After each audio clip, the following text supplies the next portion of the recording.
Assalamualaikum warahmatullahi taala wabarakatuh. Saya Ahmad Mazuri bin Muhammad Najib akan membentangkan tentang amalan keselamatan dalam makmal Sains Kejuruteraan Politeknik Kota Baru.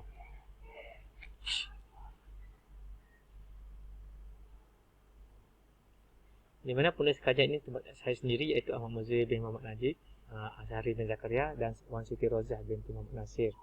Di mana kami semua adalah daripada Jabatan Matematik, Sains dan Komputer daripada Politeknik Kota Baru. Kandungan kajian ini terdiri daripada pengenalan, kajian literatur, metodologi, hipotesis, kesimpulan, perbincangan dan rujukan. Pengenalan, di mana matlamat kajian ini adalah untuk menilai tahap amalan keselamatan di dalam makmal sains kejuruteraan di kalangan pelajar semester 1 Politeknik Kota Baru. Dan objektif kajian adalah untuk mengenal pasti kompetensi pelajar, contohnya dalam bidang teknikal, seni, muzik dan sebagainya, dan dinilai secara holistik. Kajian literatur. Mengikut Kamus Dewan edisi ketiga 2002, keselamatan adalah satu perkara atau langkah yang perlu diambil bagi mengelakkan berlakunya peristiwa yang tidak diingini seperti kecederaan atau kehilangan nyawa. Amalan dan budaya keselamatan ada kaitan dengan sikap, tingkah laku, sistem dan faktor persekitaran yang mempromosikan secara berkesan pengurusan keselamatan dan kesihatan. Sehubungan itu, sebuah organisasi boleh dikategorikan sebagai mempunyai budaya keselamatan yang baik atau positif, atau budaya keselamatan yang buruk atau negatif, bergantung pada tahap keberkesanan dalam strategi pengurusan keselamatan risiko, iaitu Rowling 2004. Amalan dan budaya keselamatan ada kaitan dengan sikap, tingkah laku, sistem dan faktor persekitaran yang mempromosikan secara berkesan pengurusan keselamatan dan kesihatan. Sehubungan itu, sebuah organisasi boleh dikategorikan sebagai mempunyai budaya keselamatan yang baik atau positif, atau budaya keselamatan yang buruk atau negatif, bergantung pada tahap keberkesanan dan strategi pengurusan dan keselamatan risiko. Menurut Jaafar, keselesaan penggunaan makmal semasa kerja amali bukan sahaja bergantung pada susunan makmal dan peralatan yang ada di dalam makmal, malah ia juga meliputi keadaan pengudaraan, pencahayaan, di mana pengudaraan dan pencahayaan disediakan bagi memenuhi kehendak kesihatan, iaitu mengekalkan kualiti udara terpakai kepada udara bersih.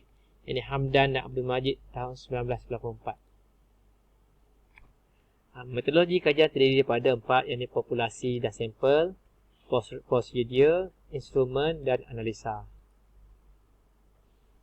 Dari segi populasi, jenis persampelan yang dipilih ialah persampelan secara rawak, di mana persampelan secara rawak ini akan memastikan sampel yang dipilih menjadi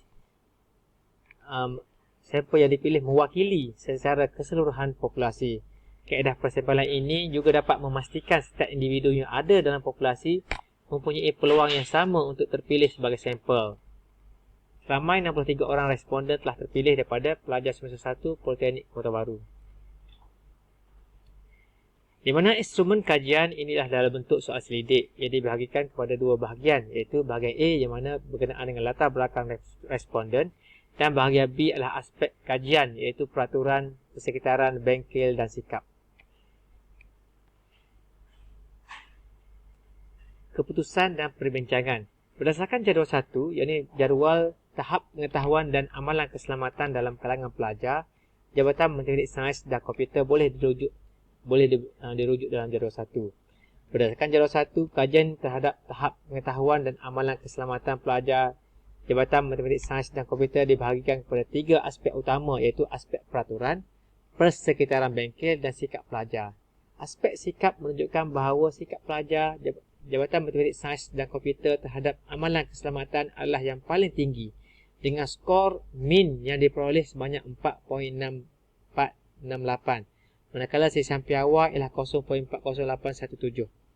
Manakala dari segi aspek persekitaran bengkel, pengetahuan pelajar Jabatan Matematik, Sains dan Komputer adalah paling rendah, dengan skor min sebanyak 4.5 dan sesian piawai sebanyak 0.46854.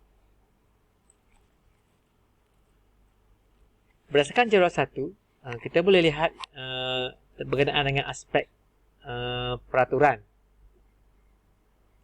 di mana item pelajar tidak dibenarkan menyambung bekalan elektrik tanpa arahan pensyarah. Item ketiga, ini pelajar hendaklah patuh pada arahan pensyarah untuk mengelakkan kemalangan, menunjukkan min yang tinggi iaitu 4.7143, dan item pelajar tidak dibenarkan makan dan minum di dalam bengkel dan makmal, menunjukkan min yang terendah iaitu 4.3333.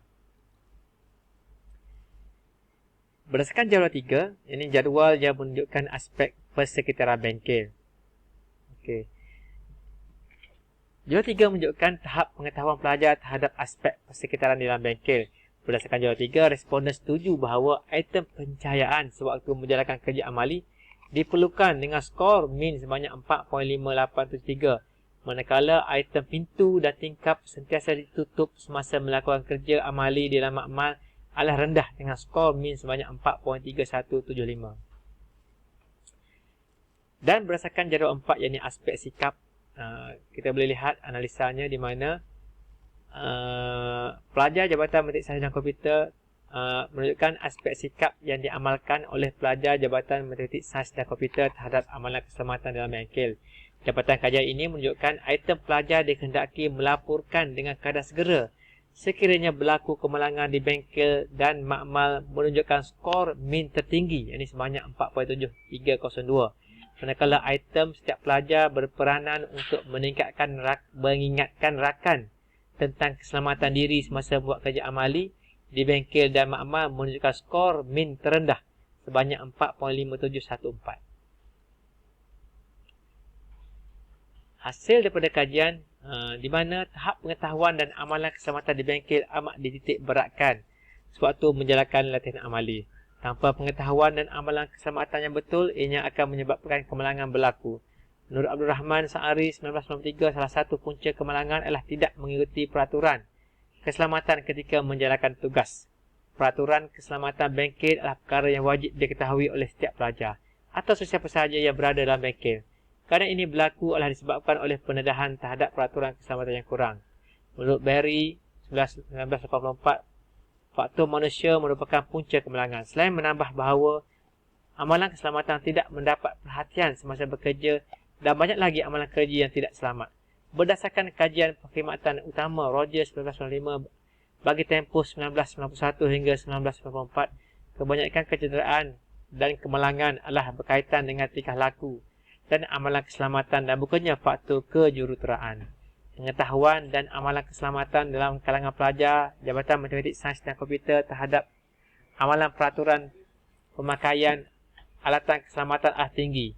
Menurut Hoffman 2005, dalam banyak keadaan kesediaan pekerja terhadap pemakaian kelengkapan keselamatan ianya sebenarnya bergantung kepada sikap dan keperhatian terhadap amalan dan budaya keselamatan di tempat kerja. Kesimpulannya, hasil kajian mendapati tahap pengetahuan dan amalan keselamatan pelajar Jabatan Matematik Sains dan Komputer adalah tinggi. Pemilihan responden semester 1 menunjukkan satu kaedah menilai amalan keselamatan kepada pelajar-pelajar baru. Dan saya telah membuatkan beberapa rujukan di mana ada 1, 2, 3. Bukan 7. Sekian, terima kasih.